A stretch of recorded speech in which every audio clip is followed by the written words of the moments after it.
I've been looking at replacing my i7-10700 desktop for more compute power, and I'm not impressed with the offerings from AMD or Intel. My general design approach is to run cool and quiet. I don't need a lot of compute horsepower, so I like to maximize idle power consumption and also keep the thermals down. So my i7-10700 has a CPU package draw of about 1.2 watts at idle, which is surprisingly low given that it's rated at probably 7 to 10 watts. I tested our new 9900X system, and that uses 21 watts of power at idle, which is kind of shocking, though. It's rated at 28 to 35 watts at idle power. So 21 is actually pretty good. I've read that 21 watts for idle for AMD processors is good. So it appears that this is one area where Intel chips have the advantage, although I haven't personally tested a Core Ultra 2 series chip myself. I tested my Lenovo Yoga 2-in-1 with the 258V, and the lowest idle power consumption that I got was 0.3 watts, but it was more maybe 0.3 to 0.6 watts. That to me is a stunningly low CPU package draw. In looking at AMD and Intel chips, most things are aimed at high performance.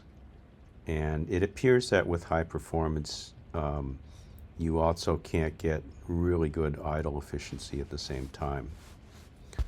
Most people, I think, do not care about idle performance efficiency unless they're on a laptop. So what are the options? Here's an M4 Mac Mini, 32 gigabytes of RAM, 1 terabyte of SSDs, 1400. That is not horrible, and you get great performance, but I need a Windows system that's efficient. But this is a good reference point, $1,400. Now, I really like this processor, the 258V and the Lenovo Yoga, and there are the Asus NUC models. They have, again, the 258V, 32 gigs of RAM, 1 terabyte SSD. This is a standard package. I guess they're made by Asus, but they're pretty hard to find. You can't find these on Amazon. Amazon does have the Core Ultra 1 series, but the efficiency improvements in Core Ultra 2 is much better than Core Ultra 1. So the price here is about $1,300. Pretty close to this guy. I think you can find this You can find this probably $100 to $150 off if you look pretty hard for it. So this is right around the ballpark. The one nice thing this has is a fingerprint reader. It also has dual Ethernet at the back, but this is kind of more oriented, I think, for servers or an environment for doing testing, or where you need to swap your hardware configuration around a lot. This is another one. Oops. MSI QB. So Asus is not the only manufacturer. MSI also makes these things. Same thing, 258V, 32 gigabytes of RAM, 1 terabyte SSD, $1159.99. Expected in-stock date for this item is between 1 to 3 days. Item will ship once it's in stock. So it's just easily upgradable.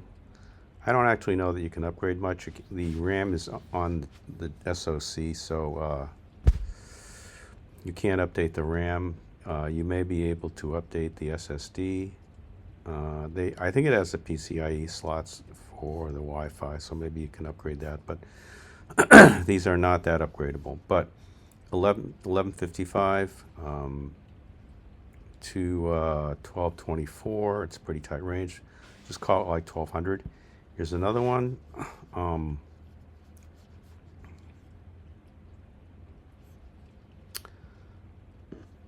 Standard Asus NUC 14, 258V, 32 gigabytes of RAM, 1 terabyte NVMe.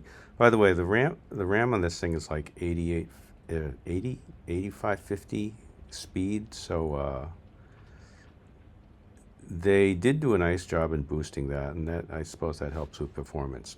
So this one is, you know, basically at $1,200. So for $1,200, you can get a desktop 258V, which is nice. I really like it on the Yoga, but I wouldn't mind having one on the desktop. So what's the issue with these? Well, the issue is price. Can you get this thing cheaper? And the craziest thing is that from my searching, the answer is no. If you want a nice little desktop type machine, you pay about $1,200. But I ran into this. So Costco has an Acer Aspire 14 258V, 1920 by 1200 resolution, touchscreen, 32 gigabytes of RAM, 1 terabyte SSD, which I believe you could put a 4 terabyte. This is replaceable. You might be able to put a 2 or a 4 terabyte in this yourself. Price is $700 plus shipping and handling of $14.99. Now you can only buy this online, but you can have it shipped to your warehouse and then pick it up there. So for $715, you can get a 258V with 32 gigabytes of RAM, 1 terabyte SSD, and by the way, you also get a keyboard, trackpad, and a display. I personally do not understand why this is the situation. It seems really, really odd, but can't really argue with the price. Oh yeah, you also get a 90-day return policy if you don't like it, and 2 years of warranty instead of usually 1 year of warranty with the other products, and that includes Macs. So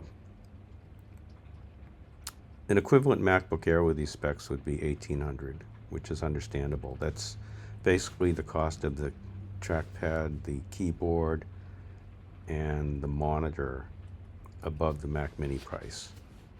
So if you want a 258V for a desktop, the cheapest way to get it is to buy this laptop and hook it up into a keyboard, mouse, and a monitor, and you have your cheap desktop that has great efficiency.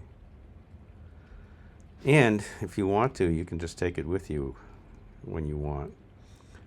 I'm giving some thought as to buying one of these things and sticking it on the laptop. So sticking it on my desktop, rather. I'd stick the laptop off to the side, or possibly use the internal monitor too. I don't know. I generally use 27-inch 4K or 5K monitors on my desktop, so I don't know if this would be useful or not. But it is a thought. I'm using my Lenovo Yoga more and more relative to my M1 Pro MacBook Pro. I'm making this video on my MacBook Pro, obviously, as I'm just used to grabbing it to use it. But I have to test making videos on the Yoga. There is a button.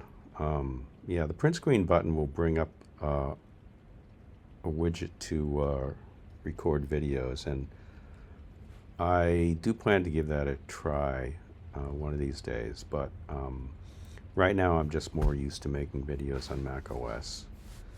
So that's all. If you want an interesting desktop solution at a very good price, then Costco is it.